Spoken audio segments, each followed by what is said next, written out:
आज है हफ्ते की वायदा कारोबार की एक्सपायरी का दिन और एक्शन पिछले 2 दिनों से रहा है पूरे उतार चढ़ाव भरा। तो आज कमजोर शुरुआत के बाद क्या हम 15,000 को होल्ड कर पाएंगे या फिर फिसलेंगे नीचे? रिकवरी आएगी, यदि आई तो कितनी और कितनी टिकाऊ, कहां होगी एक्सपायरी? ये हैं ढेर सारे सवाल, तैयार है जवाब। शेयर बाजार लाइव में आप सबका स्वागत है। नमस्कार, मैं हूं अनिल सिंघवी। और नमस्कार, मैं हूं दीपांशु भंडारी। चीन तो अनिल जी चला गया 1 हफ्ते की छुट्टी पर। बिल्कुल सही वक्त पर तो एंजॉय कर रहे हैं। जब सुस्ती का माहौल है पूरी दुनिया में तो वो सही वक्त पर छुट्टी ले रहे हैं। सही बात है ना। पर थोड़ी सुस्ती ज्यादा नहीं हो रही है? हाँ, हो रही है एक्चुअली दीप, हमारे यहाँ भी और दुनिया भर के बाजारों में भी। हालांकि नए रिकॉर्ड फिर से कल अमेरिका में बने, लेकिन रिकॉर्ड बनने में जो फोर्स है वो थोड़ा सा कम होता हुआ दिखा है। चलिए आइए देख लेते हैं आज के सेशन के लिए क्या है बड़े ट्रिगर्स आपके लिए।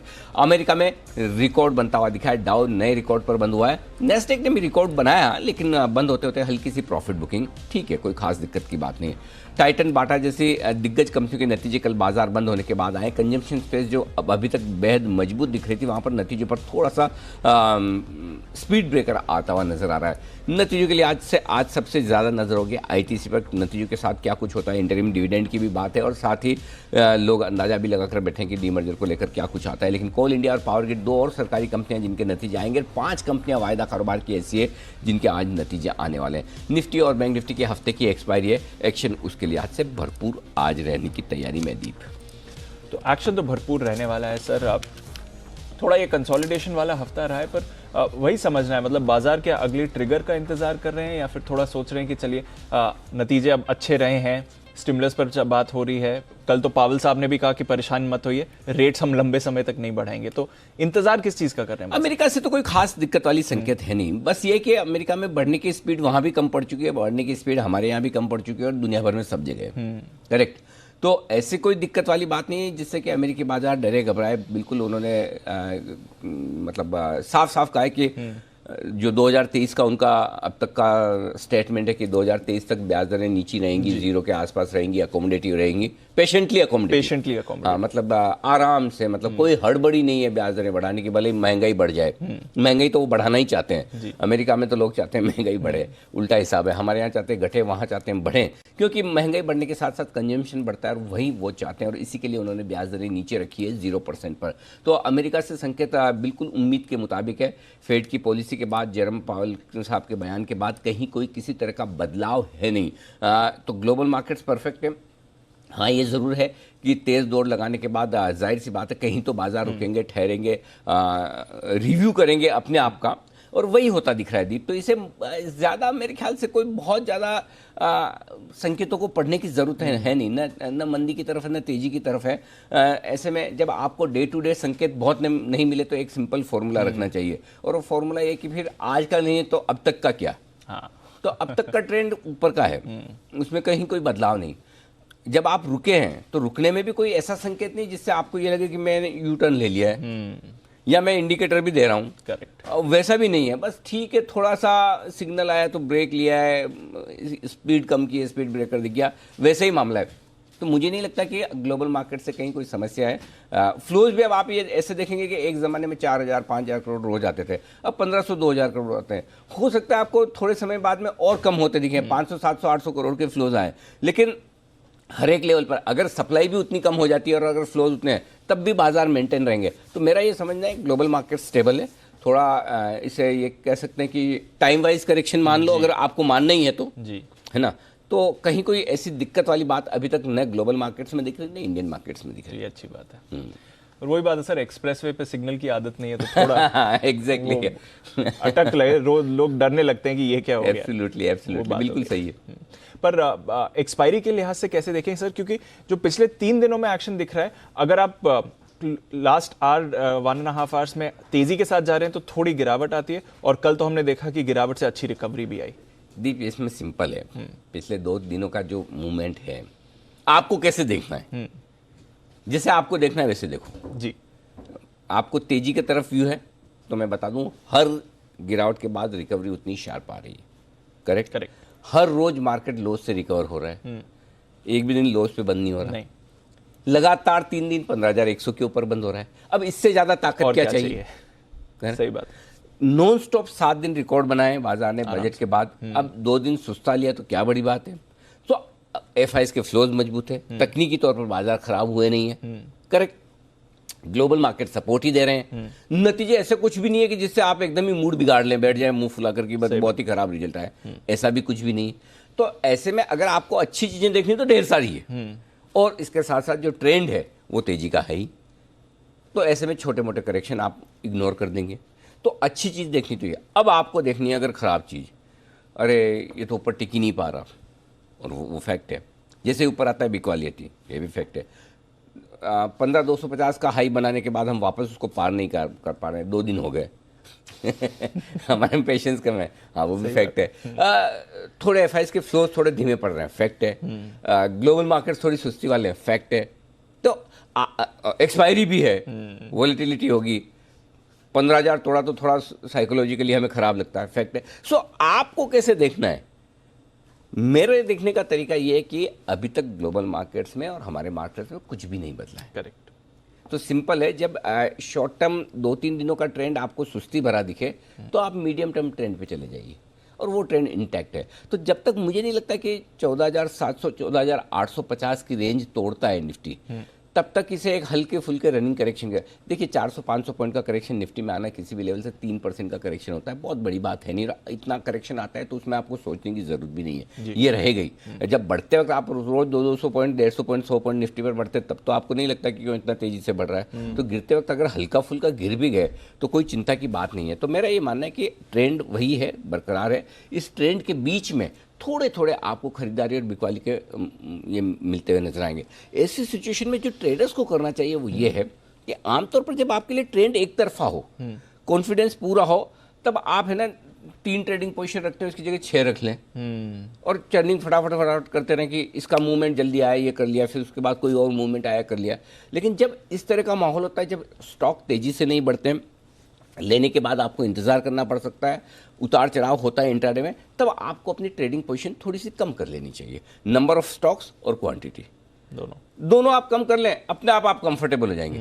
आप इस तरह के माहौल में तभी अनकंफर्टेबल हैं कि जब आप तेजी की पोजीशन तो वैसी बना रहे हैं जो 4 दिन पहले के मार्केट की थी, और मार्केट 4 दिन पहले जैसा नहीं है। तो आपको मार्केट के हिसाब से, मार्केट एक तरफा हो, यूफोरिया मूड हो बढ़िया वाला, तब आप बनाओ, क्या दिक्कत है। लेकिन जब मार्केट थोड़ा सबड्यूड हो जाए तो अपनी पोजीशन को थोड़ा सा हल्का कर लीजिए, अपने आप आपको सब कंफर्टेबल लगने लगेगा।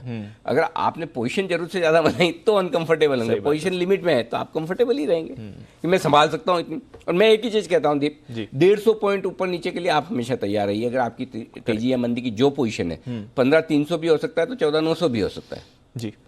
तो बस अगर आप 15 शॉर्ट है, 15,300 देखने को तैयार हैं तो डरने की जरूरत नहीं है। आप लॉन्ग है 14,900 देखने को तैयार है तो डरने की जरूरत नहीं, उतनी आप मान के चलिए। तो इसलिए हमेशा hope for the best, prepare for the worst, कि अगर मेरे हिसाब से मार्केट नहीं चला तो मैं कहाँ तक झेल सकता हूँ, वो आपको पता होना चाहिए।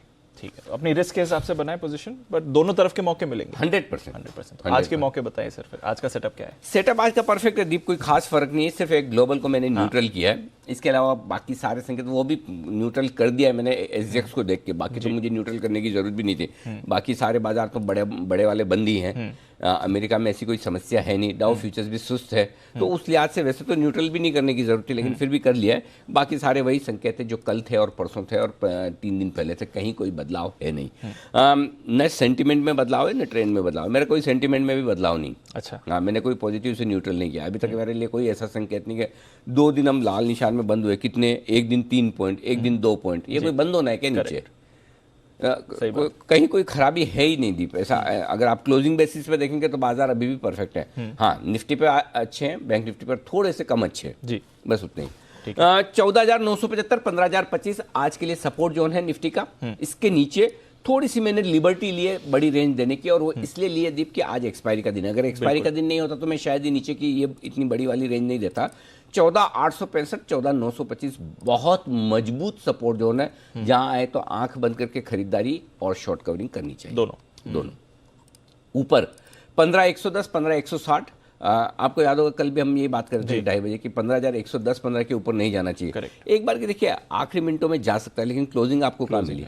15,106 पर, करेक्ट, वही आके मिली, जबकि आप 15,135-40 देख रहे थे, करेक्ट। और आपको याद है मैं बैंक निफ्टी पे भी कह रहा था कि 35,800 के आसपास आनी चाहिए क्लोजिंग, 35,783 की, क्योंकि आखिरी 10-15 मिनटों में मूव आ सकता है। आपको उस मूव को नहीं ट्रेड करना है, आपको ट्रेड एवरेज क्लोजिंग प्राइस पर देखना है, तो एवरेज क्लोजिंग प्राइस आखिरी आधे घंटे का जो ट्रेड है उसकी एवरेज निकल कर आती है, और इसलिए हमको कैलकुलेट करने की, अंदाज लगाने की, कैलकुलेशन तो क्या करेंगे, इतने ट्रेड होते हैं, अंदाज लगाने की कोशिश करते हैं कि आखिरी आधे घंटे में निफ्टी बैंक निफ्टी कहाँ ट्रेड हुआ और उस हिसाब से क्या एवरेज एडजस्टेड क्लोजिंग आ सकती है। तो एडजस्टेड क्लोजिंग आपको एकदम दोनों उन्हीं लेवल के आसपास मिली जिसकी हम बात कर रहे हैं। एनीवे तो 15,110 15,160 ये आपके लिए ऊपरी रेंज है आज के लिए। 15,200 15,250 आगे ऊपर profit booking zone. Bank Nifty का जहाँ तक सवाल है 35,550 35,650 दिन के लिए सपोर्ट जोन के तौर पर काम करेगा। इसके नीचे 35,350 35,425 अच्छी खरीदारी का जोन है। मेरा मूड तब बिगड़ेगा जब 35,350 के नीचे बाजार ट्रेड करना शुरू करे, बंद देने की कोशिश करे, तो मुझे थोड़ा बैंक निफ्टी पे चिंता बढ़ेगी। 35,350 तक मैं कंफर्टेबल हूँ, तब तक परेशानी, तब तक मैं कंफर्टेबल, मतलब ऐसा अच्छा तो नहीं लग रहा कि 35,350 भी आए, लेकिन हाँ इतना भी मतलब तकलीफ नहीं कि ठीक है आ गया ऐसा। तो 35,350 मेरे लिए उम्मीद वाली जो है, आप ये कह सकते हैं कि पिछले 5 दिनों का लोएस्ट क्लोजिंग 35,350 का है, 5 सेशन का, तो मैं वहाँ पर ही स्ट्रॉन्ग, और एक बार 35,000 को पार करने के बाद आपने 35,350 के नीचे की क्लोजिंग नहीं दी, वो मेरे लिए इंपॉर्टेंट है। तो मैं सबसे इंपॉर्टेंट एक लेवल को जो देख रहा हूँ नीचे की तरफ वो 35,350 है। अंडरस्टूड सर, ठीक है। अब आइए दिन की ऊपर, हाँ ऊपर 36,050 36,000 और 36,050 ये है आपके लिए ऊपर की रेंज, 36,000 से लेकर 36,050। ये मैंने आपको गलत लिखी, इसको रेंज को ठीक कर लें, 36,000 36,050 ये दिन की ऊपर की रेंज है। 36,225 36,450 ये आपके लिए ऊपर का स्ट्रॉन्ग प्रॉफिट बुकिंग जोन है। इसको ऊपर की स्ट्रॉन्ग प्रॉफिट बुकिंग जोन लिख दीजिए, 36,225 36,450 स्ट्रॉन्ग प्रॉफिट बुकिंग जोन। ठीक है ना? ठीक है। अब दिन की रेंज बता दूं आपको। जी सर। 14,975 15,160 ये आपके दिन की आज की पहली रेंज, कल का लो कल का हाई, ब्रॉडली अंडरस्टूड ये रेंज हो गई। 14,925 15,200 दिन की मीडियम रेंज, ज़्यादा संभावना इसी रेंज से काम चला लेंगे। एक्सपायरी के लिहाज से तीसरी एक बड़ी रेंज रख लीजिए, 14,865 15,250 ये आपकी बड़ी रेंज है एक्सपायरी के लिहाज से।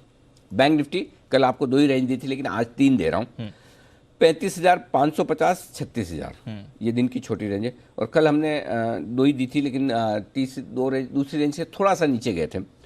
35,425 36,225 दिन की मीडियम रेंज है, और बड़ी रेंज 35,350 36,450 ये निफ्टी की बैंक निफ्टी की बड़ी रेंज मानकर चलें। ये तीनों रेंज, और ये तीनों रेंज आज दीप एक सबसे बड़ी बात है कि बैंक निफ्टी में लेवल्स जो निकल कर आए ना एकदम परफेक्ट निकल कर आए। निफ्टी के भी लेवल्स एकदम परफेक्ट निकल कर आ रहे हैं, मतलब दोनों तरफ। क्या होता है, एक तरफा मार्केट होता है ना, तो आपको एक तरफ के लेवल मिलते नहीं, ऊपर के नहीं मिलते, स्पेशली जी गिरते हुए तो मार्केट में आपको लेवल मिल जाता है, लेकिन लाइफ टाइम हाई पर है और ऊपर का कोई ऐसा न डेटा बड़ा हो और ना आपके पास चार्ट्स पे, मैं तो देखता नहीं, तो वो पता नहीं चलता कि ऊपर कितना जा सकता है। लेकिन जब एक बार हाई बनाने के बाद थोड़ा बाजार कंसोलिडेट करे, ऊपर नीचे हो, तो लेवल्स निकालना मेरे लिए आसान हो जाता है। तो आज जो लेवल्स मुझे मिले निफ्टी और बैंक निफ्टी के, वो सेटिस्फेक्शन वाले हैं कि हाँ परफेक्ट लेवल निकल कर आए हैं। ठीक है, तो डेटा का भी सपोर्ट है। एब्सोल्युटली। ठीक है। एफआईएस का डेटा फिर क्या कह रहा है सर? एफआईएस का डेटा कह रहा है दीप की अनचेंज लॉन्ग पोजीशन वही 66% है। पुट कॉल रेशियो 1.38 से 1.30 थोड़ा सा घटकर आया है, ठीक है, कंफर्टेबल है। विक्स 1% नीचे है, कंफर्टेबल है, कोई खास बदलाव है नहीं। तेजी की पोजीशन पर स्टॉप लॉस जो आपको रखना है एक ही देता हूँ, 14,975 कल के लो का, और अगर आज 14,975 के नीचे बंद होता है तो फिर थोड़ी पोजीशन आप हल्की भी कर सकते हैं, कोई दिक्कत वाली बात नहीं है। बैंक निफ्टी 35,650 ये छोटा स्टॉप लॉस दे रहा हूँ। हो सकता है सुबह खुलते ही ट्रिगर हो जाए, ट्रिगर हो जाए। हाँ, क्योंकि आप बंदी 36,800 पे हो, 150 पॉइंट नीचे खुलना है बैंक निफ्टी का। अगर 70 पॉइंट 60 पॉइंट अगर आपका एग्जिट नीचे खुल रहा है तो 150 तो नीचे खुल सकता है, और खुल जाए तो ट्रिगर कर दो, होने दो, कर दो। क्योंकि क्यों रीजन बता रहा हूँ, फिर क्या है, नीचे में है ना 36,550 425 350 तक का रास्ता खुलता है, तो क्यों और रिस्क रखनी जी। इसलिए मैं, और फिर भी जो लोग रिस्क लेने की ताकत रखते हैं, समझिए आपकी लॉन्ग ही 33,000 की, तो आप फिर 35,350 का रखो। अगर आपने लॉन्ग ही उस लेवल की बनाई कि भाई 1,000 1,500 2,000 पॉइंट नीचे का आप लेके और बैंक निफ्टी बैठे हैं, अगर आप 3,000 पॉइंट के गेन पे बैठे और 1,000 पॉइंट ऊपर नीचे हो जाए तो आपको फर्क नहीं पड़ता, करेक्ट, तो आप होल्ड करेंगे। सो उस हिसाब से आपको रखना है तो अलग बात है, लेकिन मुझे मालूम है ऐसी कोई टॉप है नहीं जो 3,000 पॉइंट बैंक निफ्टी पर गेन, बहुत कम होंगे। मतलब अगर कोई 100 ट्रेड करते होंगे बैंक निफ्टी में तो एक आध मुश्किल से होगा जो 3,000 पॉइंट के गेन पे बैठा रहे। सब जल्दी प्रॉफिट बुक करने में सब फटाफट रहते हैं, तो इसलिए छोटा स्टॉप लॉस 35,650 का रखिए, भले ट्रिगर हो जाए। शॉर्ट साइड पर 15,175 यहाँ पर भी मैंने स्टॉप लॉस छोटा दिया है, बड़ा नहीं है बहुत ज़्यादा। इंट्राडे भी क्लोजिंग यही रखना है 36,100 बैंक निफ्टी पर, इंट्राडे और क्लोजिंग यहाँ पे भी स्टॉप लॉस छोटा, ये ज़्यादा बड़ा नहीं रखना। ठीक है सर। नई पोजीशंस? नई पोजीशंस में दीप खरीदिए 14,975 15,025 की रेंज में एक बार चांस लीजिए। मैं स्टॉप लॉस दूर दे रहा हूँ थोड़ा आज, 14,850 का रखिए, दूर का रखिए। वो इसलिए दे रहा हूँ दीप कि अगर 14,900 925 आए तो थोड़ा और ऐड करना चाहिए, थोड़ा और नीचे में लेना चाहिए। तो इन 2-3 टुकड़ों में आप ले सकते हैं, इसलिए मैं 14,850 का आपको स्टॉप लॉस दे रहा हूँ। 15,065, 15,100, 15,150, 15,200 तक के टारगेट के लिए आपको निफ्टी में करनी है खरीदारी से। ठीक है, जो लोग शॉर्ट करना चाहते हैं 15,200 के या 15,175 के स्टॉप लॉस से अभी शॉर्ट कर दे। 15,025, 15,000, 14,975, 14,925, 14,900 और 14,865, ये हैं सारे छोटे छोटे, बीच में 25-25 पॉइंट के लेवल भी आपको मिलेंगे। जैसे लेवल्स निकल कर आ रहे हैं वैसे मैं आपको दे रहा हूँ। तो ये हैं लेवल्स जिनके लिए आपको करनी है बिक वाली बैंक निफ्टी पर, सॉरी निफ्टी पर। Understood sir. ठीक है, बैंक निफ्टी? बैंक निफ्टी खरीदिए। अब ये है कि आपको खरीदना कहाँ है। 35,650 हमारे लिए एक बढ़िया सपोर्ट जोन हो रहा है, वो कल टूट गया। 35,550 को ज़्यादा हमने इज्जत दी नहीं, उसको भी ऐसे निपटा दिया। 35,425 का लो कल बनाया। तो अब आपको डिसाइड ये करना है कि क्या मैं 35,550 से खरीदूं, 35,425 पे खरीदूं या 35,350 पे ही खरीदूं। तो अगर आपको 3 लॉट खरीदने तो तीनों लेवल पर ट्राई कीजिए।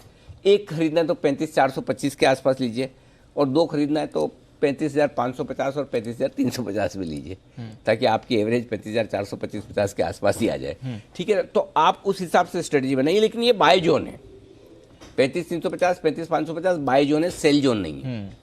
ठीक है, यहाँ पे खरीदारी करनी है। 35,250 का स्टॉप लॉस रख लीजिए रैंडमली। 35,650, 775, 850, 975, 36,050, 36,200, ये लेवल्स आपको रखने हैं। ठीक है, ढेर सारे लेवल्स हैं। लेवल्स आज ज़्यादा इसलिए 2 रीजन से, एक डेटा में लेवल्स मिल रहे हैं, 2 एक्सपायरी का दिन है। तो मूव, अगर पिछले 2 दिनों के से हमने कुछ सीखा है तो ऊपर में जिस तरह से तेज प्रॉफिट बुकिंग आती है उतनी ही तेज रिकवरी भी निचले स्तरों से आती है जी। तो दोनों तरफ आपको फास्ट मूव मिल रहे हैं, इसलिए लेवल्स आपके सारे हाथ में होनी चाहिए, एंजॉय करें उसको, ताकि आप स्टॉप लॉस ट्रेल भी करते चलें और जैसे करना है वो करें। और आज दोनों में स्ट्रेटेजी एक ही दी थी। कोई एग्रेसिव ट्रेडर्स के लिए अलग से एग्रेसिव, वो जब मैं ये स्ट्रेटेजी लिखवा रहा था तो अभिषेक ने बोला आज सर एग्रेसिव ट्रेडर, मैंने कहा एग्रेसिव ट्रेडर कल निपट गए रही, मतलब किसी भी तरह के एग्रेसिव ट्रेडर, चाहे लॉन्ग साइड पे चाहे शॉर्ट साइड पे, जब मार्केट ऐसे वोलेटाइल होता था तो सबसे ज्यादा बैंड एग्रेसिव ट्रेडर्स की बजती है। तो सुस्त मार्केट में ठीक है, लेकिन जब मार्केट वोलेटाइल हो तो एग्रेसिव होने में समझदारी नहीं, शांति रखने में समझदारी। तो ये आपके लिए निफ्टी पे खरीदारी की राय हो गई। और बैंक निफ्टी पर, और बैंक निफ्टी पर शॉर्ट साइड पर अगर आपको बेचना है तो 36,250 कल के हाई पर स्टॉप लॉस रख लीजिए। 35,650, 35,550, 35,425 और 35,350 लेवल्स एकदम क्लियर कट है, इन्हीं पर फोकस करना है। बिल्कुल, तो दोनों तरफ के ट्रेड का जी फायदा उठाएं। ठीक है सर, वायदा कारोबार सेल वापस आ गया, एक दिन निकला था सर, घूमने आया था बाहर वापस अंदर। BHEL, सन टीवी बने हुए हैं ये दोनों। अच्छा, डेटा समझाएं सर, क्योंकि फ्यूचर्स और कैश दोनों में खरीदारी हुई है, तो कल बेचा किसने? ये बात तो सही है, बेचा किसने। लेकिन दीप 2 चीजें, एफएनओ में उतनी खरीदारी नहीं है ऑप्शंस को छोड़कर, क्योंकि देखिए इंडेक्स में क्या हुआ है, 140 करोड़ की खरीदारी, लेकिन उसमें इंडेक्स में शॉर्ट कवरिंग है हल्की फुल्की, तो थोड़ी बहुत शॉर्ट कवरिंग हुई है, फ्रेश खरीदारी नहीं है। स्टॉक्स में 240 करोड़ की बिकवाली है तो कोई बड़ी नहीं है, लेकिन नेट 1787 करोड़ की कैश में खरीदारी बड़ी है। पहली चीज, 2000 करोड़ की घरेलू फंड्स ने बिकवाली की है। ऐसा लग रहा है थोड़ी सी ट्रेडर्स की तरफ से, HNI इन्वेस्टर्स की तरफ से हल्की प्रॉफिट बुकिंग आती हुई दिखी है, थोड़ी सी प्रॉफिट बुकिंग है। तो होता क्या, देखिए मैं सिंपल चीज बताता हूँ आपको। जब भी मार्केट पर ब्रेक लगता है ना, तो देखिए कोई भी फंड, चाहे वो लोकल फंड हो चाहे FIs हो, वो 1 दिन 2 दिन के ब्रेक से मूड नहीं बदलते हैं। 1-2 दिन के ब्रेक से मूड किसका बदलता है? या तो जो HNI इन्वेस्टर्स हैं या फिर ट्रेडर्स है, डे ट्रेडर्स, उनको लगता है ब्रेक लगा, अब ब्रेक लगा थोड़ा नीचे आ रहा है 100 पॉइंट, तो हमें 100 पॉइंट भी नीचे के चाहिए, करेक्ट। तो वो लोग बेचते हैं। फंड्स एक दिन में मूड नहीं बनाते हैं, हालांकि रोज के आपके डेटा बदलते हैं, लेकिन वो उनका एक ट्रेंड है और वो ट्रेंड इजीली नहीं बदलता, एक दो दिन में नहीं बदलता। तो मेरे ख्याल से कल जो बिकवाली हुई ट्रेडर्स की तरफ से हुई, इसीलिए पुट कॉल रेशियो भी आपका 1.30 पर घट कर आया, तो थोड़ा कंफर्टेबल है, कोई इशू नहीं है। हल्के मार्केट, ऐसे कोई मतलब ओवरबॉट है नहीं। दिक्कत कब है? जब मार्केट ओवरबॉट हो। ओवरबॉट मार्केट है नहीं, तो करेक्शन आ भी जाए तो कोई चिंता की बात नहीं है। ओवरबॉट मार्केट में करेक्शन आए तो तकलीफ ज्यादा है, नुकसान भी ज्यादा होता है, गिरता भी तेज है। अगर यही भारी मार्केट होता तो वापस उठ नहीं पाते जी। ये चीज है। तो लाइट मार्केट है और ट्रेंड पॉजिटिव है, तो ये दोनों ध्यान में रखने चाहिए। ठीक है सर, मतलब कहने का मतलब ये कि एक तरफा नहीं जाएगा, इतना कॉन्फिडेंस है। आपको बीच बीच में मौका देगा। अगर आपको डिस्कंफर्ट है तब भी आप इंतजार कीजिए, ऊपर आए तब निकलिए। ये सिंपल चीज है। Understood sir. तो फिर लेवल्स कौन से इंपॉर्टेंट है? 15,000 मेक और ब्रेक यही है। 15,000 के लेवल पर 26 लाख शेयरों का ओपन इंटरेस्ट है और ये हाईएस्ट ओपन इंटरेस्ट है। पोजीशन बहुत ज्यादा नहीं है जो होनी चाहिए लाइफ टाइम हाई पर, फिर भी 15,000 के नीचे कमजोरी का पहला संकेत आज के लिए मिलेगा। ऊपर में दी 15,100 थोड़ा कश्मकश वाला लेवल है। 28 लाख शेयर वहां पर कॉल्स में है, जिसमें से 10 लाख शेयर कल ही ज्यादा जुड़े हैं। तो कल 15,100 पर थोड़ी कॉल राइटिंग हुई है। तो बेसिकली शुरुआत में आपके लिए 15,000, 15,100 या 14,975, 15,025, 15,125 ये मान लो। ये 150 पॉइंट की रेंज है जिसमें निफ्टी वक्त बिताएगा। न 15,125 इजीली पार करेगा, न 14,975 तोड़ेगा। खुलने के बाद ये 100-125 पॉइंट की रेंज में घूमता रहेगा और उसके बाद नेक्स्ट मूव बनाएगा किधर होना है। और नेक्स्ट मूव में 15,200 अगली रुकावट है। 33 लाख शेयर वहां पर थोड़ा सा बड़ा है ओपन इंटरेस्ट। 15,300 पर 34 लाख शेयर है, हाईएस्ट है। तो 15,200, 15,300 पर कॉल राइटिंग काफी ज्यादा। तो एक चीज साफ दिख रही है अभी तक के लिहाज से कि आप 15,200, 15,300 के ऊपर इस रेंज में एक्सपायरी नहीं दे पाएंगे। 15,200 के ऊपर एक्सपायरी होने के चांस कम है, वो अभी डेटा में दिख रहा है। अच्छा, अभी तक जो डेटा बने 15,200 के ऊपर एक्सपायरी होना मुश्किल है।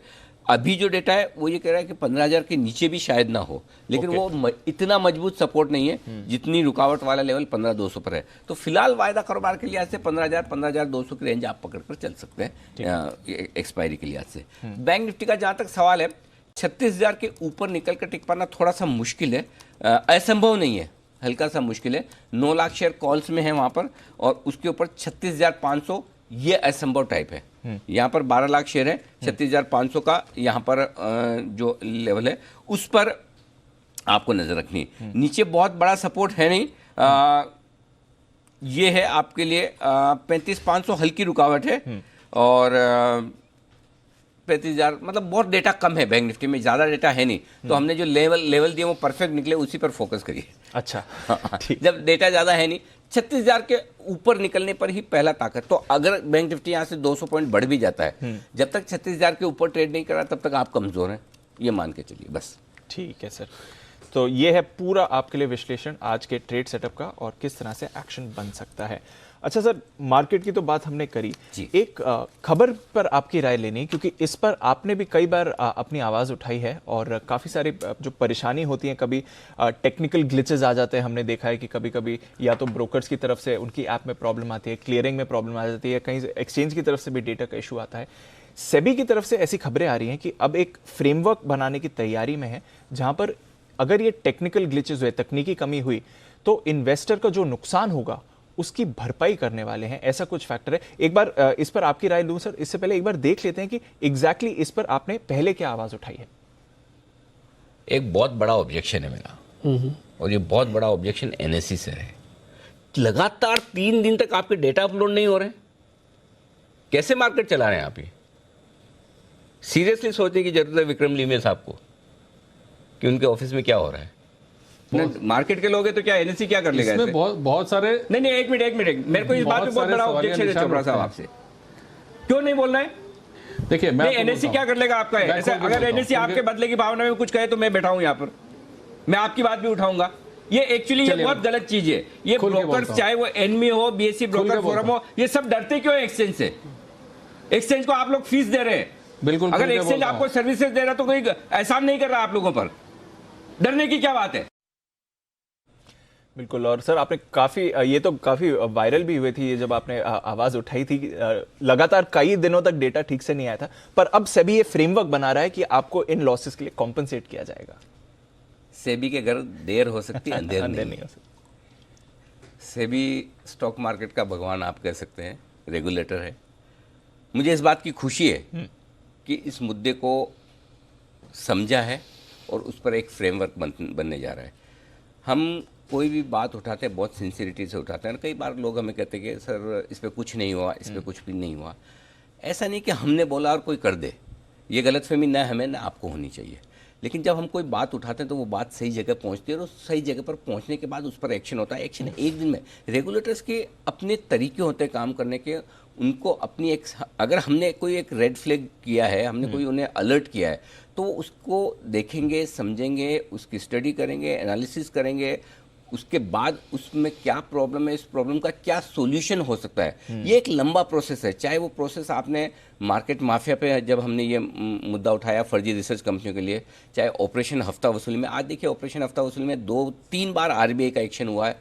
तेलंगाना, हैदराबाद, बेंगलोर पुलिस ने कई लोगों को गिरफ्तार किया है, चाइनीज लोगों को गिरफ्तार किया है, संसद में 2 बार मामला उठा है। ये उठने की प्रोसेस में 8, 9, 10 महीने लगे हैं। सो एक दिन में नहीं होता।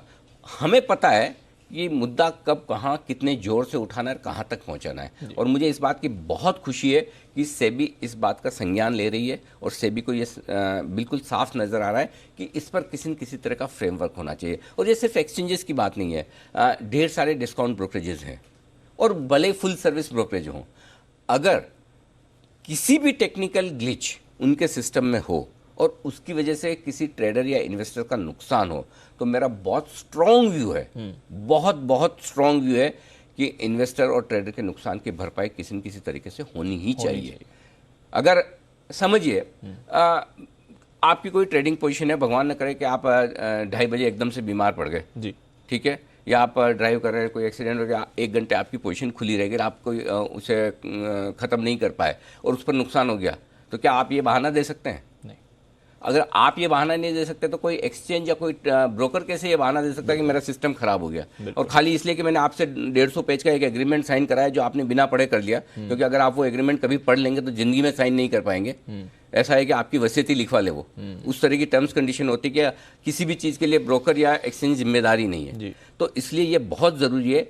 और देखिए, न ब्रोकर न एक्सचेंज कोई सेक्शन 25 कंपनी नहीं है कि चैरिटी करने के लिए बैठे हैं। सबको लिस्ट होना है, सबको पैसा बनाना है, सबको अपना मार्केट कैप बढ़ाना है। बिल्कुल। ऐसे में देखिए, ये आपके बिजनेस लॉसेस हैं, इनको समझना पड़ेगा। और स्पेशली मैं एक और चीज़ करना चाहता हूँ, जो डिस्काउंट ब्रोकरेजेस हैं वो अब ध्यान रखें, ज़रूरत से ज़्यादा हो रहा है। बिल्कुल। अब तक हम सोचते थे कि ठीक है, टेक्निकल ग्लिचेस चल रही है, अगला निशाना हमारा वहाँ पर है। मैं बहुत साफ कह रहा हूँ कि क्योंकि बहुत सारे हमारे दर्शक ऐसे हैं जो ये कम ब्रोकरेज वाले, जीरो ब्रोकरेज वाले, इन ब्रोकर्स के यहाँ ट्रेड करते हैं। जब भी मार्केट में क्रूशियल वक्त होता है, कोई बड़ा मूवमेंट आता है, उनके सिस्टम डाउन, ये नहीं चलेगा। अगर आपसे सिस्टम अपग्रेड नहीं होते हैं, आप नहीं कर सकते हैं, प्लीज़ आप अपना ब्रोकरेज का कार्ड सरेंडर कर दीजिए, जो कर सकता है उन्हें करने दीजिए। आपके क्लाइंट आपकी गलती की वजह से नुकसान करे, ये नहीं चलेगा। तो मुझे इस बात की बहुत खुशी है कि सेबी इस पर फाइनल एक फ्रेमवर्क बनाने जा रहा है। अब उस फ्रेमवर्क में क्या कुछ होता है, किस तरह से नुकसान की भरपाई होती है, किस तरह से जवाबदेही तय की जाएगी, ये आसान काम नहीं है, मैं समझता हूँ, लेकिन शुरुआत तो हो। बिल्कुल, हम कहीं से तो शुरुआत करें, और ये जो शुरुआत होती दिख रही है, ये बहुत बड़ी चीज़ है। ये मार्केट में ट्रेडर्स का, इन्वेस्टर्स का कॉन्फिडेंस बढ़ाने के लिए बहुत बड़ा कदम है सेबी की तरफ से, और इसलिए मैं दिल से सेबी को धन्यवाद देना चाहता हूँ कि उन्होंने इस बात को सुना, समझा और इस पर एक्शन लेने की तैयारी की। ये एक प्रोएक्टिव रेगुलेटर का काम है जो सेबी कर रही है, और बहुत अच्छे तरीके से कर रही है। यही होना चाहिए। और मैं तो ये कहूँगा कि इसके आगे बढ़कर इवन एक्सचेंजेस को भी अपना एक फ्रेमवर्क बनाना चाहिए कि चाहे उनकी गलती से हो, चाहे ब्रोकर की गलती से हो, तो राइट्स क्या हैं किसी भी इन्वेस्टर के, ट्रेडर के, वो तय हों।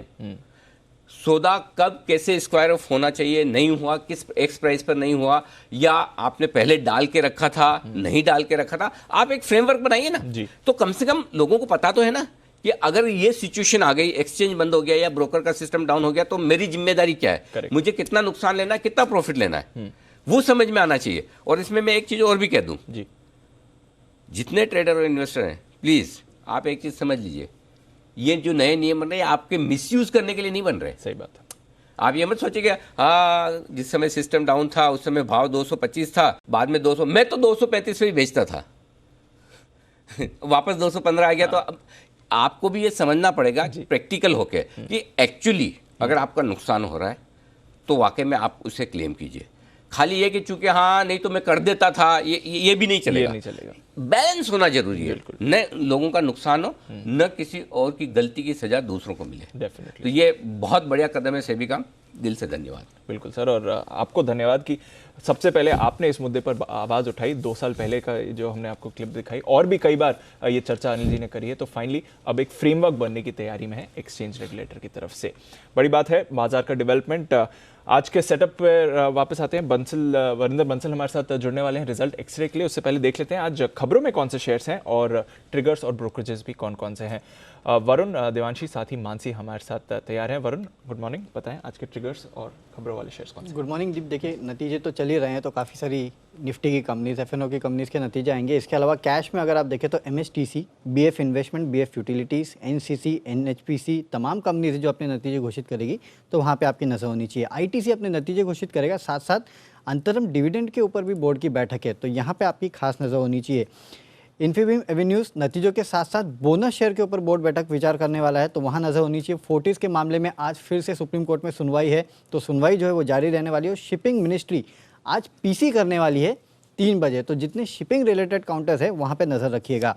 अब आते हैं नतीजों पे, जो कैश के नतीजे हैं उन पे। उज्जीवन फाइनेंशियल सर्विसेज मुनाफे से घाटे में आ चुकी है। 75 करोड़ के मुनाफे के सामने कंपनी ने 490 करोड़ का नुकसान किया है। प्राइकॉल घाटे से मुनाफे में आई है। 14 साढ़े 14 करोड़ के घाटे के मुकाबले इस बार 21.5 करोड़ का मुनाफा किया है। मार्जिन्स 5% से बढ़ के 15% पे आए हैं। मेट्रोपोलिस मार्जिन्स में अच्छी बढ़ोतरी हुई है, 28.6% से बढ़ के 31.5%। मुनाफा जो है करीब 40% बढ़ा है, 56 करोड़ के आसपास या 59 करोड़ के आसपास आया है, माफ़ कीजिएगा। और कंपनी ने डिविडेंड दिया है 8 रुपये प्रति शेयर का। एंथनी वेस्ट मैनेजमेंट हाल ही की लिस्टिंग है, नतीजे अच्छे लग रहे हैं। मार्जिन्स बढ़े हैं 24% से बढ़ के 26.5%। मुनाफा 11 करोड़ से बढ़ के 19.5 करोड़ पे आया है। एवरेडी इंडस्ट्रीज़, यहाँ पे कंपनी के मार्जिन्स और एबिटा और आय में अच्छी खासी बढ़ोतरी हुई है। खासकर मार्जिन देखिए 11.5% से बढ़ के 20% के आसपास आए हैं। हालांकि मुनाफा यहाँ कम हुआ है, 90 करोड़ से गिर के 49 करोड़, क्योंकि बेस क्वार्टर में एक्सेप्शनल आइटम था, इसके कारण ये हुआ है। केशोराम इंडस्ट्रीज़, ये कंपनी भी घाटे से मुनाफे में आ चुकी है। 102 करोड़ के घाटे के मुकाबले 53 करोड़ के आसपास का मुनाफा कंपनी ने किया। मार्जिन देखिए 1.5% से बढ़ के सीधे 13.5%। और रुचि सोया, यहाँ पे भी नतीजे काफ़ी बेहतर है। एबिटा 83% बढ़ा है, मार्जिन 5% से बढ़ के 7.6%। 227 करोड़ का कंपनी ने यहाँ पे मुनाफा किया है। हालांकि अगर आप देखेंगे तो मुनाफा आपको काफ़ी कम दिखेगा, 7,500 करोड़ से कम होकर आया है, लेकिन बेस क्वार्टर में 7,500 करोड़ का एक्सेप्शनल गेन था, उसके कारण ये आपको ऐसे नंबर देखने मिलेंगे, नहीं तो मुनाफा भी अच्छा है। ओके, तो ढेरों नतीजे हैं, कुछ और नतीजे और खबरें हैं देवांशी के पास। गुड मॉर्निंग देवांशी, बताइए। Good morning Deepanshu. आज सबसे पहले तो एनबीसीसी, इस पर नज़र रखें और नतीजे इस बार काफ़ी अच्छे आते हुए दिखे हैं। आय में करीब 10% तक की बढ़त है। कामकाजी मुनाफा इस बार 26 करोड़ से बढ़कर 64 करोड़ पे आता हुआ दिखा है, दुगने से भी ज़्यादा। और जो मार्जिन्स हैं वो भी करीब 1.5% से बढ़कर 3% पर होते हुए दिखे। एग्जीक्यूशन काफ़ी मजबूत था इस बार, अन्य आय से थोड़ा सा इस बार सहारा मिलता हुआ दिखा था। और साथ ही जो मुनाफा है वो भी 75% तक बढ़ता हुआ दिखा है। एस्ट्रा माइक्रोवेव, यहाँ पे भी नतीजे इस बार थोड़े से बेहतर आते हुए दिखे हैं। आय में 20% तक की बढ़त है और मुनाफा इस बार 54% तक घटता हुआ दिखा है। मार्जिन इस बार 26% से घटकर करीब 13% पे आते हुए दिखे। और जो कामकाजी मुनाफा है वो भी 42% तक कम होता हुआ दिखा है। एक्सपेंसेस जो हैं कंपनी के वो काफ़ी ज़्यादा बढ़ते हुए दिखे थे। बैंको प्रोडक्ट्स अच्छे नंबर्स हैं, आय 17% तक बढ़ती हुई दिखे। मुनाफा 3 गुना होता हुआ दिखा है, करीब 37 करोड़ पर। और जो मार्जिन हैं वो 7.5% से बढ़कर 15% पे आते हुए दिखे हैं। और साथ ही हैप्पीएस्ट माइंड्स, यहाँ पे भी नतीजे अच्छे आते हुए दिखे हैं। जो आय है 5.5% तक बढ़ती हुई दिखी है। मुनाफा इस बार 24% तक बढ़ता हुआ दिखा और मार्जिन जो हैं वो 24% पे आते हुए दिखे हैं। 21% से बढ़कर कामकाजी मुनाफा इस बार आप देखिए QOQ 18% तक बढ़ता हुआ दिखा है। तो सीक्वेंशियली अगर आप देखें तो नंबर्स इस बार भी इसके अच्छे आते हुए दिखे हैं। इसके अलावा सुप्रजीत इंजीनियरिंग, इस पर आपको फोकस करना है, क्योंकि आप देखिए बोर्ड ने 48 करोड़ के बायबैक को मंजूरी दे दी है। मौजूदा भाव से करीब 32% प्रीमियम पर यह बायबैक होने का फैसला होता हुआ दिखा है। बायबैक का जो भाव है 320 रुपीज़ प्रति शेयर पर तय होता हुआ दिखा है। जो रिकॉर्ड डेट है 22 फरवरी को तय होती हुई दिखी है, तो इस पर नज़र रखनी होगी। BPCL अपडेट आता हुआ दिखा है कि कंपनी ने जो ओमान रिफाइनरी है उसमें 37% जो हिस्सेदारी है वो खरीदती हुई दिखेगी। ये जो हिस्सेदारी है 2400 करोड़ में ये खरीदेगी और अब ये डील होने के बाद 100% का जो स्टेक है वो BPCL के पास ही होता हुआ दिखेगा। साथ ही मैग्मा फिनकॉर्प इसके लिए बड़ी खबर आती हुई दिख रही है, जहां पे आदर पूनावाला की जो कंपनी है Rising Sun Holdings Magma Fincorp में मेजॉरिटी हिस्सेदारी खरीदती हुई दिखेगी। अब देखिए 3456 करोड़ में 60% हिस्सा खरीदने की मंजूरी होती हुई दिख रही है। प्रेफरेंस शेयर अलॉट होते हुए दिखेंगे इसको, और आप देखिए 26% हिस्सेदारी के लिए ओपन ऑफर भी ट्रिगर होता हुआ दिखेगा, जो कि 70 रुपीज़ प्रति शेयर पर यह ओपन ऑफर खुलता हुआ दिखेगा। साथ ही गोदरेज प्रॉपर्टीज़ पर नजर रखें, काफ़ी ऐसे न्यूज़पेपर रिपोर्ट्स हैं जो सजेस्ट कर रहे हैं कि गोदरेज प्रॉपर्टीज़ एक QIP ला सकती है। 3750 करोड़ रुपए जुटाने की योजना है और उससे एक लैंड पार्सल खरीदते हुए दिखेंगे। डेट कम करने का भी यहाँ पे जो योजना है वो कंपनी की है, लेकिन कुल मिला के QIP ला सकती है कंपनी। इसी के चलते आज ये स्टॉक भी फोकस में रहेगा। ओके, तो ढेरों स्टॉक्स हैं खबरों में दिखने वाले हैं, नजर रखें इस पर। आइए देख लेते हैं आज ब्रोकरेजेस का क्या कहना है FIR में।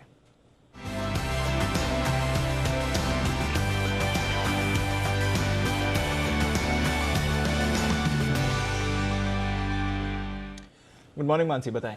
Good morning Deepanshu. 8 brokerage reports आई हैं। शुरुआत आइशर मोटर्स से करूंगी। यहाँ पर नतीजे या तीसरी तिमाही कमजोर रही, जिसका असर रिपोर्ट्स में भी देखने को मिल रहा है। गोल्डमैन सैक्स की रिपोर्ट में खरीदारी की राय उन्होंने बरकरार रखी, लेकिन लक्ष्य जो है घटा दिए हैं।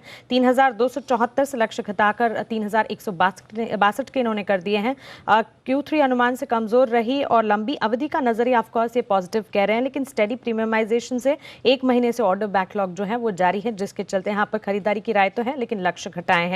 CLSA की रिपोर्ट में यहाँ पर बिकवाली की राय ये दे रहे हैं। 2450 के टारगेट्स बता रहे हैं। प्रोडक्शन रन रेट में सुधार है, लेकिन कामकाजी प्रदर्शन अन्य के मुकाबले, पेयर्स के मुकाबले कमजोर है, जिसके चलते सेल कॉल की राय यहाँ पर CLSA की रिपोर्ट में आती हुई दिखी है। टाइटन पर ब्रोकरेजेस हैं CLSA, Credit Suisse, Morgan Stanley. CLSA की अगर बात करें, बिकवाली की राय है 1370 के टारगेट से दे रहे हैं। लो बेस के चलते Q4 FY21 में रिकवरी की पूरी उम्मीद है, लेकिन फिलहाल जो ट्रेंड देखने को मिल रहा है, इसके चलते बिकवाली की राय। क्रेडिट स्विस की रिपोर्ट में ये कहा गया कि ज्वेलरी कारोबार से पूरी रिकवरी है, जनवरी में और सुधार देखने को मिला है। वहीं FY21-23 EPS अनुमान जो है 18 से 20% तक इन्होंने बढ़ाया है, और क्रेडिट स्विस की रिपोर्ट में न्यूट्रल रेटिंग है। 1170 से टारगेट 1650 के इन्होंने कर दिए हैं। मॉर्गन स्टैनली की भी टाइटन पर रिपोर्ट है। अनुमान के मुताबिक नतीजे रहे हैं। आईवेयर और वॉच सेगमेंट ने चौंकाया है, रिपोर्ट में ये बताया गया, और इक्वल वेट रेटिंग ये दे रहे हैं 1358 से टारगेट जो है इन्हें इंटैक्ट ही रखे गए हैं। औरोबिंदो फार्मा पर क्रेडिट स्विस की एक रिपोर्ट है, आउट परफॉर्म की रेटिंग ये दे रहे हैं। 1085 पर टारगेट इन्होंने इंटैक्ट रखे हैं। गेल पर UBS, मॉर्गन स्टैनली की रिपोर्ट आती हुई दिखी है। UBS की रिपोर्ट में बाय रेटिंग दी है। 160 से लक्ष्य 175 के इन्होंने कर दिए हैं। कुछ गैस पाइपलाइंस की टाइमली कंप्लीशन से गैस ट्रांसमिशन अर्निंग्स को काफी हद तक सहारा मिलता हुआ दिखा है। FY22-25 EPS एस्टिमेट जो है 13 से 20% तक इन्होंने किए हैं। मॉर्गन स्टैनली की भी रिपोर्ट है गेल पर, यहाँ पर इन्होंने ओवरवेट रेटिंग दी है। 165 पर टारगेट्स इंटैक्ट रखे हैं। हिंडाल्को पर ब्रोकरेजेस CLSA, JP मॉर्गन पर फोकस करेंगे। CLSA खरीदारी की राय लक्ष्य 330 के। कर्ज कम करने पर काम जारी है और नतीजे अनुमान के मुताबिक देखने को मिले हैं। इनका कहना है कि क्षमता विस्तार के लिए कैपिटल एलोकेशन अगला ट्रिगर रहेगा। JP मॉर्गन की रिपोर्ट में ओवरवेट रेटिंग हिंडाल्को पर दी गई है। 305 से लक्ष्य 335 के कर दिए हैं। मजबूत नतीजे। FY21-23 EPS अनुमान 2 से 18% तक बढ़ाया गया है। इसके अलावा पेज इंडस्ट्रीज पर क्रेडिट स्विस की रिपोर्ट पर फोकस कीजिए। न्यूट्रल रेटिंग है, लक्ष्य यहाँ पर बढ़ा दिए हैं। 23,000 से टारगेट 28,800 के इन्होंने की है। मजबूत तिमाही देखने को मिली है, लेकिन कुछ सेगमेंट्स हैं जिसमें रिकवरी अब भी आना बाकी है। FY21-23 EPS अनुमान 8% से 33% तक बढ़ाया है। टाटा स्टील पर मॉर्गन स्टैनली की रिपोर्ट है। यहाँ पर ओवरवेट रेटिंग लक्ष्य 840 से बढ़ाकर 880 के कर दिए हैं। इनका मानना है कि इंडिया और यूरोप में फोर्थ क्वार्टर जो है, तीसरी तिमाही यानी कि थर्ड क्वार्टर से काफी अच्छा देखने को मिलेगा। अंत में सेंचुरी प्लाई पॉजिटिव रिपोर्ट है। बिकवाली की राय इन्होंने बदलकर आउट परफॉर्म रेटिंग दी है। लक्ष्य 170 से बढ़ा दिए हैं। 300 के पॉजिटिव लक्ष्य यहां पर कर दिए हैं। डबल डिजिट ग्रोथ का लक्ष्य है। विस्तार और मार्केट शेयर बढ़ाने पर फोकस है। अगले 2-3 साल में 650 to 700 खर्च करने की यहां पर योजना फंड रेजिंग के तहत FY21-23 आय अनुमान जो है इन्होंने बढ़ाया है। ओके, तो ये है तमाम रिपोर्ट्स जिन पर आपको करना है फोकस करना है नतीजों पर। वक्त है वरिंदर रिजल्ट एक्सरे का।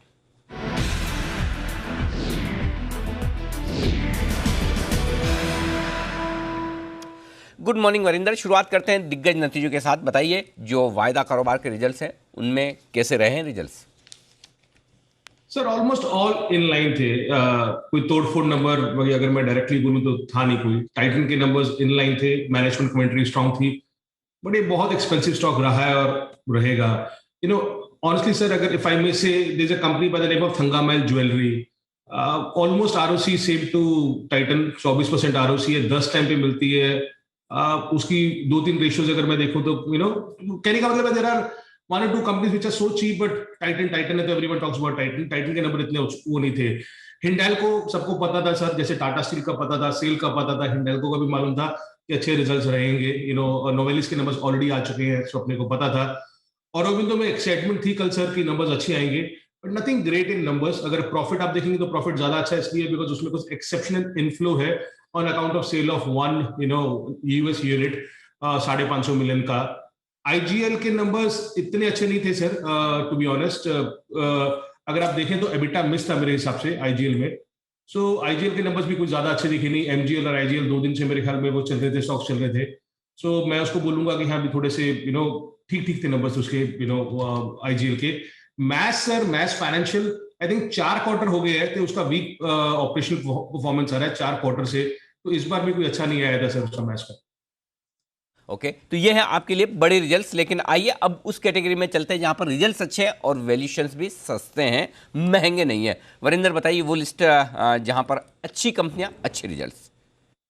सर जैसे मैंने बोला ना कि आईजीएल के नंबर ज्यादा अच्छे नहीं थे, और अगर आप वैल्यूएशन देखें तो वो 60-70% प्रीमियम पे ट्रेड करते हैं गुजरात गैस के, इसलिए आपने देखा होगा गुजरात गैस के नंबर्स थोड़े से अच्छे आए तो स्टॉक इस तरीके से भागा।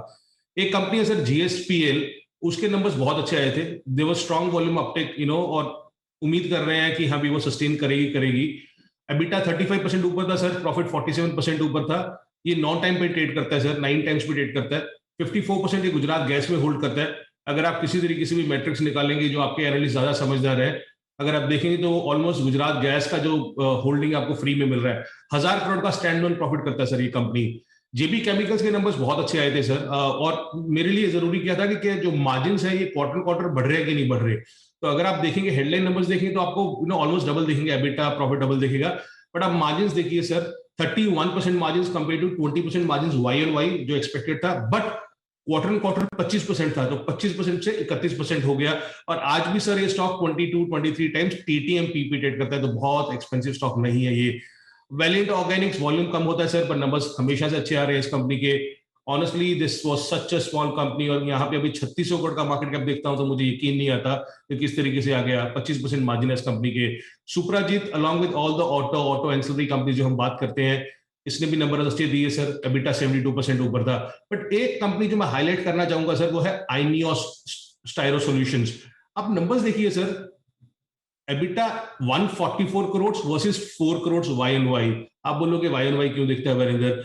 क्वार्टर देखेंगे तो 60 करोड़ के सामने 144 करोड़ आया, तो प्रॉफिट 100 करोड़ आया कंपेयर टू लॉस। पर लास्ट क्वार्टर में सर सिर्फ 36 करोड़ का प्रॉफिट था, तो आज भी ये 2.5 टाइम्स बुक पे ट्रेड कर रहा है। आई डोंट नो कहां से इतने स्ट्रॉन्ग नंबर्स ये आईनियोस के आए, तो very very strong numbers.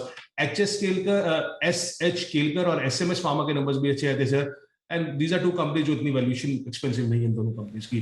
But अगर मुझे 1 या 2 कंपनीज उठानी है सर जिनके नंबर्स अच्छे आए थे और वैल्यूएशन फिर भी ठीक ठाक है, उसमें GSPL, JB केमिकल्स और ये आइनियोस जिसके नंबर बहुत तोड़फोड़ थे। ओके तो ये है अच्छे नतीजे और साथ ही कंपनियां भी सस्ते दामों पर, लेकिन अच्छे नतीजे और कंपनियां थोड़ी महंगी यानी कि शेयर चल चुके हैं, उनके बारे में बताएं सर। ये ऑटो एंसिलरी की नंबर्स क्या मस्त आ रहे हैं सर इस बार। SKF के नंबर्स देखिए सर, महंगा था पर स्टॉक फिर भी 15-20% ऊपर गया। उसी तरीके से वैपको इंडिया और शादा मोटर्स, आप वैल्यूएशन देखेंगे आपको एक्सपेंसिव लगेगा, बट नंबर्स एबिटा 46% ऊपर वैपको इंडिया का, शारदा मोटर्स का एबिटा डबल हो गया है, प्रॉफिट 114% ऊपर था।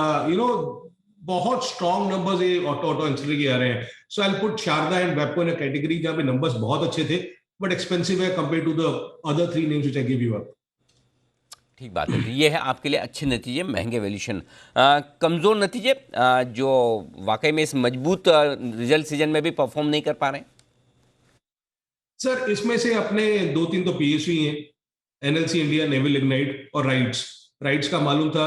नेवल लिग्नाइट 6 टाइम पे ट्रेड करता है तो उस तरीके से, बट एबिटा 54% नीचे था। राइट्स के कोई नंबर ज्यादा अच्छे नहीं आए थे, अगेन सस्ता स्टॉक है। आईओल केमिकल्स सब बोलते रहते उसके बारे में, पर रिजल्ट्स इस बार पूरे फ्लैट थे, कोई एक्साइटमेंट नहीं थी। Honestly sir, I had a lot of hopes on two companies, Greaves Cotton, जिसका मार्जिन 14% से 10% हो गया था, और बिकॉज अब हम मैन्युफैक्चरिंग की बात कर रहे हैं, और Greaves Cotton is a very strong brand there, but this quarter was nothing like what we saw in other companies. 73 crore EBITDA से 50 करोड़ EBITDA रह गया, so nothing great in Greaves Cotton. और सर एक Transpek, everyone talks about Transpek, you know, आप किसी PMS वाले से पूछ लो, किसी इंडिविजुअल इन्वेस्टर से पूछ लो, पर नंबर सर, सेल्स 45% नीचे, EBITDA 70% नीचे, प्रॉफिट 70% नीचे, नथिंग ग्रेट। और एक संदूर मैंगनीज सर, अगेन जब कमोडिटी का साइकिल चल रहा है, I don't know why sales were down 15% for Sandur manganese.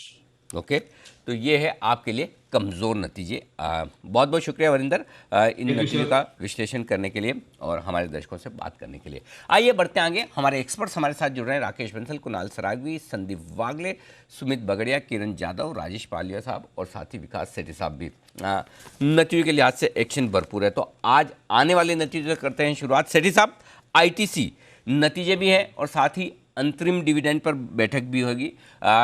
ITC क्या नतीजों के पहले खरीदना चाहिए? मेरे ख्याल से कल क्लोजिंग वाले शो में आपकी राय थी, right?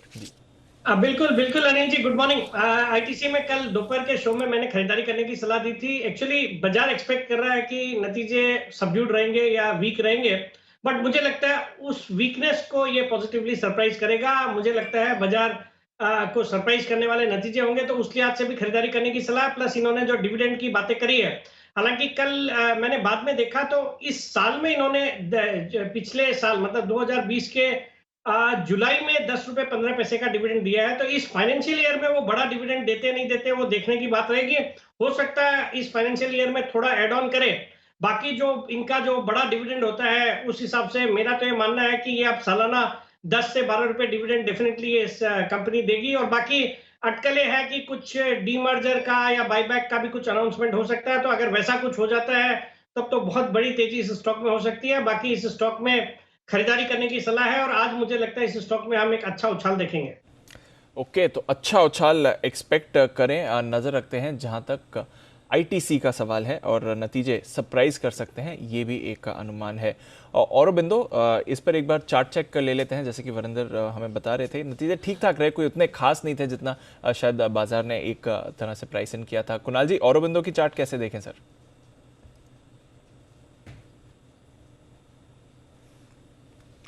Good morning Deepanshu, good morning Anil ji. देखिए, औरों के चार्ट को अगर आप देखें दीपांशु, तो एक रेजिस्टेंस नजर आती है 1000 रुपए के आसपास। मुझे लगता है कि 1000 का लेवल जब पार होगा तब इसमें अब एक फ्रेश मोमेंटम बनता हुआ दिखेगा। डाउनसाइड भी मुझे कोई खास नहीं लगती है, तो हो सकता है कि आज नतीजों के चलते आपको हल्की सी गिरावट देखने को मिले, लेकिन मुझे लगता है कि स्टॉक 940 के लेवल्स नहीं तोड़ना चाहिए, जहां पर के बड़ा सपोर्ट है। तो 940 से लेकर 1000 के दायरे में ही स्टॉक रहेगा, ऐसा मुझे चार्ट देखकर लगता है। तो ये है आपके लिए औरोबिंदो पर राय। नजर रखिए इस काउंटर पर एक और फार्मा स्टॉक जहां से आए अच्छे नतीजे, बल्कि हमने तो नतीजे आएंगे कमाई कराएंगे में भी बताया था JB केमिकल्स के बारे में, और जो हमारा अनुमान था उससे भी दमदार नतीजे आए हैं। Sumit ji, morning. JB chemicals का चार्ट देखें सर, बताएं क्या लेवल्स रहेंगे इसके लिए इंपॉर्टेंट। Good morning Deepanshu. देखिए, स्टॉक के अंदर मोमेंटम तो अच्छा बना हुआ है। स्टॉक एक तेजी का ट्रेंड दिखाने के बाद एक अच्छा खासा कंसोलिडेशन दिखा रहा है, तो स्टॉक के अंदर ओवरऑल ट्रेंड पॉजिटिव है। मेरे को लग रहा है कोई भी डिप अगर आती है तो इस स्टॉक के अंदर खरीदारी करके चलने का सलाह रहेगा। ऊपर में 1090 1100 ये इमीडिएट टारगेट्स होंगे, और ये लेवल्स ब्रेक होने के बाद स्टॉक में मोमेंटम और बढ़ेगा, और फिर 1150 तक के लेवल आने वाले दिनों में देखने को मिलेंगे। तो कोई भी डिप अगर देखने को मिलती है स्टॉक में तो लोअर लेवल्स पर खरीदारी करें, एग्जिस्टिंग पोजीशंस होल्ड करके चलें। ओके, तो एग्जिस्टिंग पोजीशन होल्ड करके चलें, JB केमिकल्स, ये है आपके लिए राय। Kiran ji, morning sir. IGL, इसके लिए इंपॉर्टेंट लेवल्स बताएं। नतीजे ठीक ठाक रहे, ऑपरेशनली अच्छे थे, पर थोड़ा निराश किया है आय और मुनाफे ने। कल भी थोड़ा सबड्यूड था स्टॉक। आज के लिए कौन से इंपॉर्टेंट लेवल्स है सर? दीप, वेरी गुड मॉर्निंग। अनिल जी, वेरी गुड मॉर्निंग। देखिए, IGL में इंपॉर्टेंट लेवल अभी है जो है 566-67। ये अगर निकल जाए तो मुझे लगता है 580-590 के लेवल्स देखने को मिलेंगे। लॉन्ग पोजीशन से तो बिल्कुल बने रहे, ट्रेंड अच्छा है। थोड़ा सा पोजिशनल व्यू अगर है तो 540 एक बहुत अच्छा बेस है। 540 के नीचे आपका पोजिशनल व्यू के हिसाब से आपका स्टॉप लॉस होना चाहिए। ओके, तो ये है आपके लिए IGL पर राय। नजर रखें इस काउंटर पर। वागले साहब, गुड मॉर्निंग। बाटा पर अपनी राय दें सर। यहाँ पर भी नतीजे थोड़े ठीक ठाक रहे, कमजोर नतीजे थे पर अनुमान से बेहतर। 1570 के लेवल्स पर बाटा की चार्ट स्ट्रक्चर कैसी दिख रही है सर?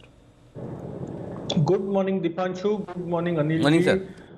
मुझे थोड़ा सा हल्का सा साइडवेज दिखता है, खराब नहीं है, पोजिशनली ठीक है, बट शॉर्ट टर्म में मुझे लगता है 1600 का एक टॉप बना है, तो 1600 क्रॉस करने में थोड़ा सा हर्डल होगा। ऑन द डाउन साइड 1520 भी ब्रेक होगा ऐसा मेरा मानना नहीं है, तो 1520 1510 का एक सपोर्ट है। 1600 क्रॉस करते ही 1650 तक जा सकता है। ओके, तो 1650 तक जा सकता है बाटा। पालविया साहब मॉर्निंग। सुप्रजीत इंजीनियरिंग को देखिए सर, दमदार नतीजे आते हुए दिखे और पूरे ऑटो एंसिलरी शेयर्स में अच्छी तेजी है। यहाँ पर तो बायबैक भी है लगभग 30-31% के प्रीमियम पर कंपनी का। चार्ट्स क्या कह रही हैं सर? गुड मॉर्निंग दीपांशु जी, गुड मॉर्निंग अनिल जी। बिल्कुल चार्ट स्ट्रक्चर काफी अट्रैक्टिव है और जिस तरीके से स्टॉक में पिछले 2 वीक से जिस तरीके से बाइंग इंटरेस्ट देखने को मिला, स्टॉक ने अपने प्रीवियस मल्टीपल हाई को क्रॉस किया हुआ है, मल्टीपल रेजिस्टेंस जोन को क्रॉस किया हुआ है, जो कि ब्रेकआउट हुआ था करीब 225 के आसपास। तो जिस तरीके से वीकली और डेली सेटअप बने हुए, हमें लगता है कि यहाँ से और भी यहाँ से मोमेंटम बनते हुए दिखना चाहिए। स्टॉक में 270 280 तक के भी पोजिशनल टारगेट आते हुए दिखना चाहिए। करंट लेवल से यहाँ पे इसको 230 के स्टॉप लॉस से बिल्कुल होल्ड रखें पोजीशन को। ट्रेडिंग टारगेट जो होंगे इसके करीब होंगे 260 के और पोजीशनल टारगेट होंगे 280 तक के। ओके, तो 280 के पोजिशनल टारगेट्स सुप्रजीत इंजीनियरिंग पर आपको आते हुए दिख सकते हैं। सेठी साहब, टाइटन उतने खास नतीजे नहीं थे जितना एक्सपेक्ट किया था। ज्वेलरी बिजनेस परफॉर्मेंस तो ठीक ठाक रही है, पर मैनेजमेंट की कमेंट्री है कि ज्वेलरी के अलावा बाकी बिजनेसेस प्री कोविड लेवल से और नॉर्मल स्ट्रक्चर पर आ गए हैं। ज्वेलरी के लिए अभी थोड़ा टाइम लग रहा है। किस तरह से देखें टाइटन को सर? तो भी मैं सुन रहा था, तो टाइटन के नतीजे जो है वो इन लाइन है मार्केट्स के, कोई तोड़फोड़ नतीजे नहीं है। वो वैल्यूएशन के लिहाज से स्टॉक काफी महंगा नजर आता है अगर आप इस सेगमेंट की बाकी कंपनी से इसको कंपेयर करें तो हो सकता है इन नतीजों के बाद थोड़ी बहुत करेक्शन इस स्टॉक में बिल्कुल आवे, बट अगर ये स्टॉक में एक सब्सटेंशियल करेक्शन आता है, मीनिंग करंट लेवल से 5-7% का करेक्शन आता है, तब फिर खरीदारी करने की सलाह रहेगी। बाकी जिन्होंने मीडियम से लंबी अवधि के लिए लिया हुआ है उनको होल्ड करने की सलाह है टाइटन। ओके, तो ये है आपके लिए टाइटन। लॉन्ग टर्म के लिए होल्ड करें, थोड़ा शॉर्ट टर्म में नतीजों के लिहाज से उतार चढ़ाव आपको ज़रूर काउंटर पर दिख सकता है। कुछ और स्टॉक्स जो आज अच्छे एक्शन में आपको आते हुए दिख सकते हैं। एनबीसीसी, सुमित जी, काफ़ी बार चर्चा हुई है और नतीजे भी इनके काफ़ी अच्छे आते हुए दिखे हैं। किस तरह से अब देखें चार्ट्स एनबीसीसी के? देखिए, एनबीसीसी में ओवरऑल तेजी देखने को मिल रही है, तो मेरे को ऐसा लगता है कि इसमें एग्जिस्टिंग पोजीशंस तो होल्ड करके चलना चाहिए। मार्केट्स की वॉलेटिलिटी में अगर छोटा मोटा कोई डिप देखने को मिलता है तो लोअर लेवल्स पर खरीदारी करके चलने का सलाह रहेगा। ऊपर में जैसे ही स्टॉक 33 से 34 का लेवल निकालेगा तो उसके बाद 38 से 40 रुपए तक के लेवल आने वाले कुछ ही दिनों में स्टॉक के अंदर देखने को मिलेंगे, तो डिप्स में खरीदारी करके चलने का सलाह रहेगा। ओके, तो डिप्स पर खरीदारी करें, यह है एनबीसीसी पर राय।